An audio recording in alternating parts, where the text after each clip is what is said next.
The Trial for Murder by Charles Dickens. I have always noticed a prevalent want of courage, even among persons of superior intelligence and culture, as to imparting their own psychological experiences when those have been of a strange sort. Almost all men are afraid that what they could relate in such wise would find no parallel or response in a listener's internal life, and might be suspected or laughed at. A truthful traveller, who should have seen some extraordinary creature in the likeness of a sea-serpent, would have no fear of mentioning it, but the same traveller, having had some singular presentiment, impulse, vagary of thought, visions so-called, dream, or other remarkable mental impression, would hesitate considerably before he would own to it. To this reticence I attribute much of the obscurity in which such subjects are involved. We do not habitually communicate our experiences of these subjective things as we do our experiences of objective creation. The consequence is that the general stock of experience in this regard appears exceptional, and really is so, in respect of being miserably imperfect. In what I am going to relate, I have no intention of setting up, opposing, or supporting any theory whatever. I know the history of the bookseller of Berlin. I have studied the case of the wife of a late Astronomer Royal, as related by Sir David Brewster, and I have followed the minutest details of a much more remarkable case of spectral illusion occurring within my private circle of friends. It may be necessary to state, as to this last, that the sufferer, a lady, was in no degree, however distant, related to me. A mistaken assumption on that head might suggest an explanation of a part of my own case, but only a part, which would be wholly without foundation. I cannot be referred to my inheritance of any developed peculiarity, nor had I ever before any at all similar experience, nor have I ever had any at all similar experience since. It does not signify how many years ago, or how few, a certain murder was committed in England, which attracted great attention. We hear more than enough of murderers as they rise in succession to their atrocious eminence, and I would bury the memory of this particular brute, if I could, as his body was buried in Newgate jail. I purposely abstain from giving any direct clue to the criminal's individuality. When the murder was first discovered, no suspicion fell, or I ought to say, for I cannot be too precise in my facts, it was nowhere publicly hinted that any suspicion fell on the man who was afterwards brought to trial. As no reference was at that time made to him in the newspapers, it is obviously impossible that any description of him can at that time have been given in the newspapers. It is essential that this fact be remembered. Unfolding at breakfast my morning paper containing the account of that first discovery, I found it to be deeply interesting, and I read it with close attention. I read it twice, if not 3 times. The discovery had been made in a bedroom, and when I laid down the paper, I was aware of a flash, rush, flow, I do not know what to call it. No word I can find is satisfactorily descriptive, in which I seemed to see that bedroom passing through my room, like a picture impossibly painted on a running river. Though almost instantaneous in its passing, it was perfectly clear, so clear that I distinctly, and with a sense of relief, observed the absence of the dead body from the bed. It was in no romantic place that I had this curious sensation, but in chambers in Piccadilly, very near the corner of St. James Street. It was entirely new to me. I was in my easy-chair at the moment, and the sensation was accompanied with a peculiar shiver which started the chair from its position, but it is to be noted that the chair ran easily on casters. I went to one of the windows, there are 2 in the room, and the room is on the 2nd floor, to refresh my eyes with the moving objects down in Piccadilly. It was a bright autumn morning, and the street was sparkling and cheerful. The wind was high. As I looked out, it brought down from the park a quantity of fallen leaves, which a gust took and whirled into a spiral pillar. As the pillar fell and the leaves dispersed, I saw 2 men on the opposite side of the way going from west to east. They were one behind the other. The foremost man often looked back over his shoulder. The second man followed him at a distance of some 30 paces, with his right hand menacingly raised. First, the singularity and steadiness of this threatening gesture in so public a thoroughfare attracted my attention, and next, the more remarkable circumstance that nobody heeded it. Both men threaded their way among the other passengers with a smoothness hardly consistent even with the action of walking on a pavement, and no single creature, that I could see, gave them place, touched them, or looked after them. In passing before my window, they both stared up at me. I saw their two faces very distinctly, and I knew that I could recognize them anywhere. Not that I had consciously noticed anything very remarkable in either face, except that the man who went first had an unusually lowering appearance, and that the face of the man who followed him was of the color of impure wax. I am a bachelor, and my valet and his wife constitute my whole establishment. My occupation is in a certain branch bank, and I wish that my duties as head of a department were as light as they are popularly supposed to be. They kept me in town that autumn when I stood in need of change. I was not ill, but I was not well. My reader is to make the most that can be reasonably made of my feeling jaded, having a depressing sense upon me of a monotonous life, and being slightly dyspeptic. I am assured by my renowned doctor that my real state of health at that time justifies no stronger description, and I quote his own from his written answer to my request for it. As the circumstances of the murder, gradually unravelling, took stronger and stronger possession of the public mind, I kept them away from mine by knowing as little about them as was possible in the midst of the universal excitement. But I knew that a verdict of wilful murder had been found against the suspected murderer, and that he had been committed to Newgate for trial. I also knew that his trial had been postponed over one sessions of the Central Criminal Court, on the ground of general prejudice and want of time for the preparation of the defence. I may further have known, but I believe I did not, when, or about when, the sessions to which his trial stood postponed would come on. My sitting-room, bedroom, and dressing-room are all on one floor. With the last there is no communication but through the bedroom. True, there is a door in it, once communicating with the staircase, but a part of the fitting of my bath has been, and had been then for some years, fixed across it. At the same period, and as a part of the same arrangement, the door had been nailed up and canvassed over. I was standing in my bedroom late one night, giving some directions to my servant before he went to bed. My face was towards the only available door of communication with the dressing-room, and it was closed. My servant's back was towards that door. While I was speaking to him, I saw it open and a man look in, who very earnestly and mysteriously beckoned to me. The man was the man who had gone second from the two along Piccadilly, and whose face was of the colour of impure wax. The figure, having beckoned, drew back and closed the door. With no longer pause than was made by my crossing the bedroom, I opened the dressing-room door and looked in. I had a lighted candle already in my hand. I felt no inward expectation of seeing the figure in the dressing-room, and I did not see it there.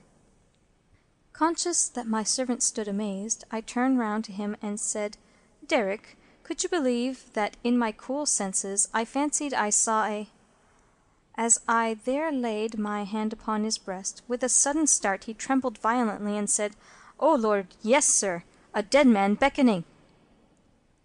Now I do not believe that this John Derrick, my trusty and attached servant for more than 20 years, had any impression whatever of having seen such a figure until I touched him. The change in him was so startling when I touched him that I fully believe he derived his impression in some occult manner from me at that instant. I bade John Derrick bring me some brandy, and I gave him a dram, and was glad to take one myself. Of what had preceded the night's phenomenon I told him not a single word. Reflecting on it, I was absolutely certain that I had never seen that face before, except on the one occasion in Piccadilly. Comparing its expression when beckoning at the door with its expression when it had stared up at me as I stood at my window, I came to the conclusion that on the first occasion it had sought to fasten itself upon my memory, and on the second occasion it had made sure of being immediately remembered. I was not very comfortable that night, though I felt a certainty, difficult to explain, that the figure would not return. At daylight I fell into a heavy sleep, from which I was awakened by John Derrick's coming to my bedside with a paper in his hand. This paper, it appeared, had been the subject of an altercation at the door between its bearer and my servant. It was a summons to me to serve upon a jury at the forthcoming sessions of the Central Criminal Court at the Old Bailey. I had never before been summoned on such a jury, as John Derrick well knew. He believed, I am not certain at this hour whether with reason or otherwise, that that class of jurors were customarily chosen on a lower qualification than mine, and he had at first refused to accept the summons. The man who served it had taken the matter very coolly. He said that my attendance or non-attendance was nothing to him. There the summons was, and I should deal with it at my own peril and not at his. For a day or two I was undecided whether to respond to this call or take no notice of it. I was not conscious of the slightest mysterious bias, influence, or attention one way or another. Of that I am as strictly sure as of every other statement that I make here. Ultimately I decided, as a break in the monotony of my life, that I would go. The appointed morning was a raw morning in the month of November. There was a dense brown fog in Piccadilly, and it became positively black, and in the last degree oppressive, east of Temple Bar. I found the passages and staircases of the court-house flaringly lighted with gas, and the court itself similarly illuminated. I think that until I was conducted by officers into the old court and saw its crowded state, I did not know that the murderer was to be tried that day. I think that until I was so helped into the old court with considerable difficulty, I did not know into which of the two courts sitting my summons would take me. But this must not be received as a positive assertion, for I am not completely satisfied in my mind on either point. I took my seat in the place appropriated to jurors in waiting, and I looked about the court as well as I could through the cloud of fog and breath that was heavy in it. I noticed the black vapor hanging like a murky curtain outside the great windows, and I noticed the stifled sound of wheels on straw or tan that was littered in the street. Also the hum of the people gathered there, which a shrill whistle or a louder song or hail than the rest occasionally pierced.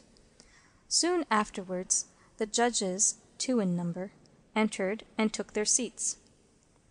The buzz in the court was awfully hushed. The direction was given to put the murderer to the bar. He appeared there, and in that same instant I recognized in him the first of the 2 men who had gone down Piccadilly. If my name had been called then, I doubt if I could have answered to it audibly.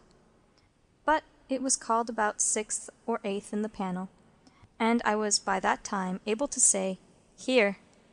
Now observe, as I stepped into the box, the prisoner, who had been looking on attentively, but with no sign of concern, became violently agitated, and beckoned to his attorney. The prisoner's wish to challenge me was so manifest that it occasioned a pause, during which the attorney, with his hand upon the dock, whispered with his client and shook his head. I afterwards had it from that gentleman that the prisoner's first affrighted words to him were, "At all hazards, challenge that man!" But that as he could give no reason for it, and admitted that he had not even known my name until he heard it called and I appeared, it was not done. Both on the ground already explained, that I wished to avoid reviving an unwholesome memory of that murderer, and also because a detailed account of his long trial is by no means indispensable to my narrative, I shall confine myself closely to such incidents in the 10 days and nights during which we, the jury, were kept together, as directly bear on my own curious personal experience. It is to that, and not to a page of the Newgate Calendar, that I beg attention. I was chosen foreman of the jury. On the second morning of the trial, after evidence had been taken for 2 hours, I heard the church clock strike. Happening to cast my eyes over my brother jurymen, I found an inexplicable difficulty in counting them. I counted them several times, yet always with the same difficulty. In short, I made them one too many. I touched the brother juryman whose place was next me, and I whispered to him, "Oblige me by counting us." He looked surprised by the request, but turned his head and counted.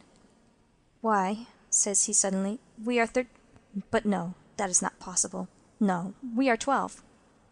According to my counting that day, we were always right in detail, but in the gross we were always one too many. There was no appearance, no figure to account for it. But I had an inward foreshadowing of the figure that was surely coming. The jury were housed at the London Tavern. We all slept in one large room on separate tables, and we were constantly in the charge and under the eye of the officer sworn to hold us in safe keeping. I see no reason for suppressing the real name of that officer. He was intelligent, highly polite and obliging, and, I was glad to hear, much respected in the city. He had an agreeable presence, good eyes, enviable black whiskers, and a fine sonorous voice. His name was Mr. Harker. When we turned into our 12 beds at night, Mr. Harker's bed was drawn across the door. On the night of the second day, not being disposed to lie down, and seeing Mr. Harker sitting on his bed, I went and sat beside him and offered him a pinch of snuff. As Mr. Harker's hand touched mine in taking it from my box, a peculiar shiver crossed him, and he said, "Who is this?" Following Mr. Harker's eyes, and looking along the room, I saw again the figure I expected, the second of the 2 men who had gone down Piccadilly.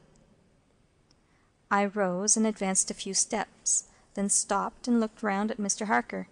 He was quite unconcerned, laughed, and said in a pleasant way, "I thought for a moment we had a 13th juryman without a bed, but I see it is the moonlight." Making no revelation to Mr. Harker, but inviting him to take a walk with me to the end of the room, I watched what the figure did. It stood for a few moments by the bedside of each of my 11 brother jurymen, close to the pillow. It always went to the right-hand side of the bed, and always passed out, crossing the foot of the next bed. It seemed, from the action of the head, merely to look down pensively at each recumbent figure. It took no notice of me or of my bed, which was the nearest to Mr. Harker's. It seemed to go out where the moonlight came in, through a high window, as by an aerial flight of stairs. Next morning, at breakfast, it appeared that everybody present had dreamed of the murdered man last night, except myself and Mr. Harker. I now felt as convinced that the second man who had gone down Piccadilly was the murdered man, so to speak, as if it had been borne into my comprehension by his immediate testimony. But even this took place, and in a manner for which I was not at all prepared. On the 5th day of the trial, when the case for the prosecution was drawing to a close, a miniature of the murdered man, missing from his bedroom upon the discovery of the deed, and afterwards found in a hiding-place where the murderer had been seen digging, was put in evidence. Having been identified by the witness under examination, it was handed up to the bench, and thence handed down to be inspected by the jury.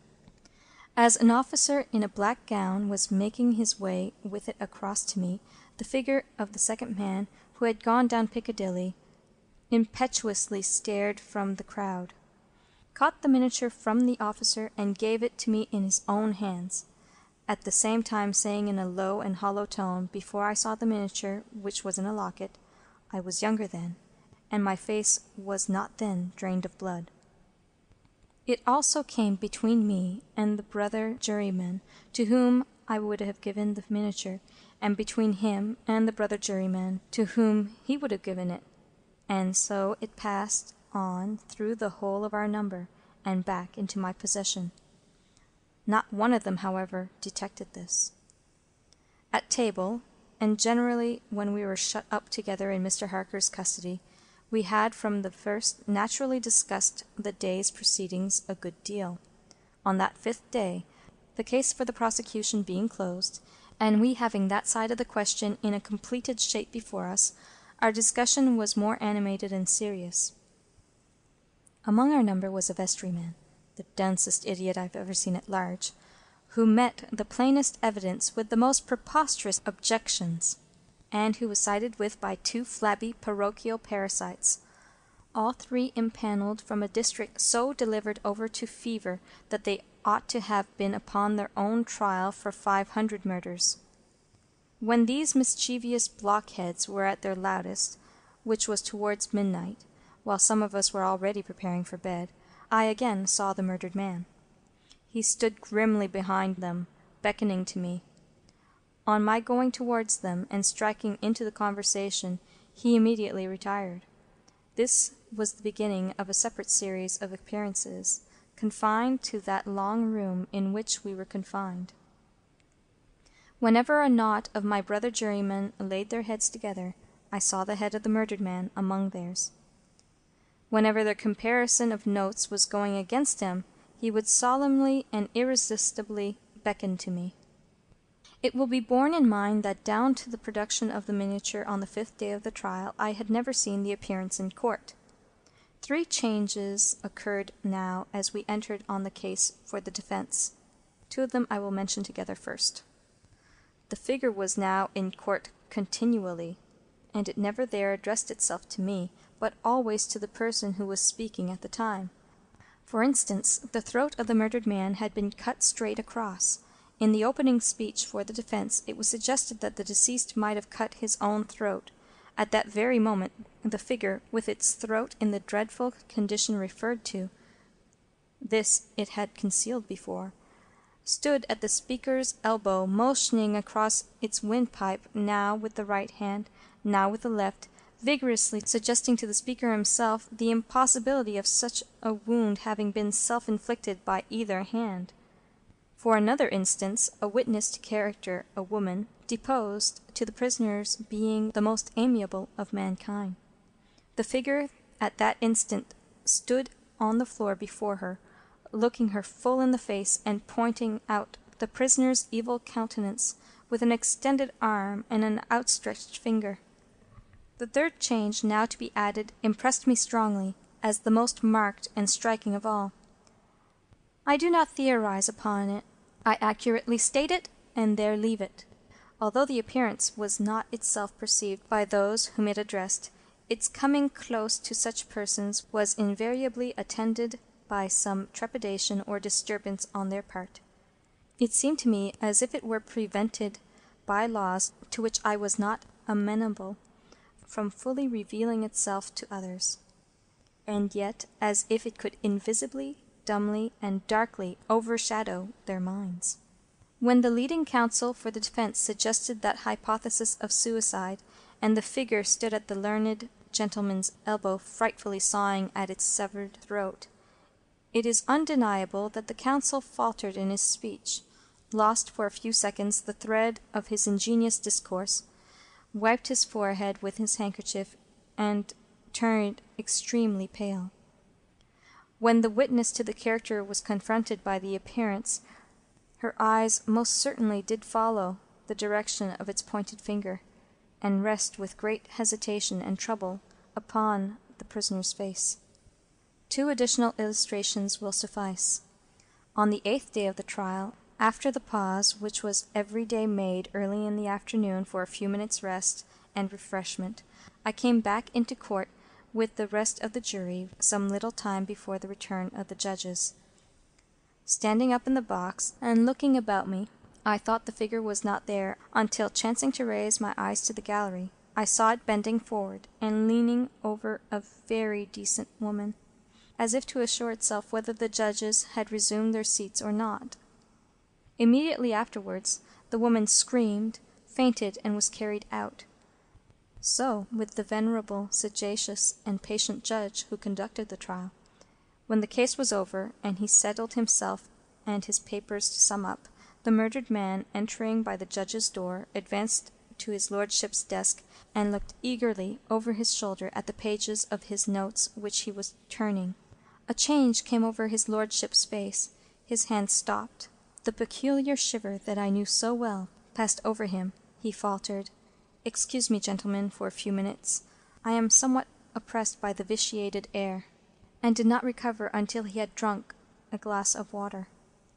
Through all the monotony of 6 of those interminable 10 days, the same judges and others on the bench, the same murderer in the dock, the same lawyers at the table, the same tones of questions and answers rising to the roof of the court, the same scratching of the judge's pen, the same ushers going in and out, the same lights kindled at the same hour when there had been any natural light of day, the same foggy curtain outside the great windows when it was foggy, the same rain pattering and dripping when it was rainy, the same footmarks of turnkeys and prisoners day after day on the same sawdust, the same keys locking and unlocking the same heavy doors.